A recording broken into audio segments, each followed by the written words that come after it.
One of Mike Pompeo's final actions as U.S. Secretary of State was to designate China's treatment of ethnic Uyghurs and Turkic people as genocide. The Biden administration also supports that designation. So what does it mean? What is next? Well, under terms of the 1948 United Nations Convention on the Prevention and Punishment of the Crime of Genocide, the designation requires nations to take action. So here with more is Prime Minister in exile for East Turkistan, Salih Hudayar. Salih, it's good to talk with you again. So first, for our viewers and those unfamiliar with the plight of the Uyghur people in East Turkistan, explain what is happening in that region that China calls Xinjiang province, why it amounts to genocide. So China invaded and occupied East Turkestan in late 1949 and began to colonize it. However, over the past 71 years, its colonization of East Turkestan developed into genocide, in which, starting about 2017, millions of people were thrown into what China calls re-education camps, but what are actually concentration camps, where they are forced to denounce their ethnic and religious identity, forced starvation, forced medication. Both men and women have been raped in these facilities. The Chinese government is harvesting the organs of select Uyghur and other Turkic prisoners, and hundreds of thousands of Uyghur and other Turkic women have been sterilized by the Chinese government, in addition to over 3.7 million babies forcibly being aborted by the Chinese government.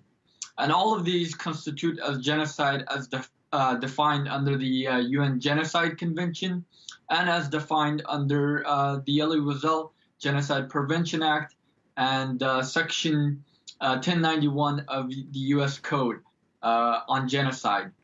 Well, I want to talk about that forced sterilization again in a minute, but I know you've told us before about those concentration camps and prisons, and you have a map where you found close to 400 in total, where at least you say 3 million Uyghurs are being detained by the Chinese. So tell us a little bit more about that and the forced labor and the re-education they're enduring.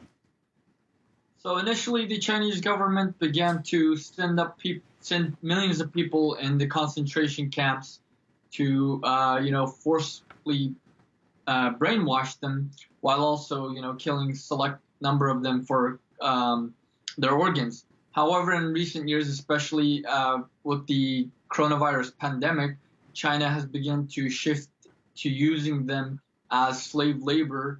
In fact, over 500,000 people were forced to pick cotton during the coronavirus pandemic, whereas millions are still, working in slave labor factories, producing, products for companies like Apple, Nike, Costco, and dozens of others. I know that Twitter recently actually locked the account of the Chinese embassy in Washington, D.C. after it tweeted that Uyghur women had been emancipated by government policy from being, quote, baby-making machines.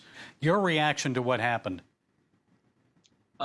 This was a dehumanizing tweet, and we are, happy that Twitter has blocked or barred the Chinese embassy from from using its account. However, despite this, there are numerous other Chinese state-run accounts or state-run affiliated media accounts that are continuing to spread propaganda dehumanizing the Uyghur and other Turkic peoples in East Turkestan.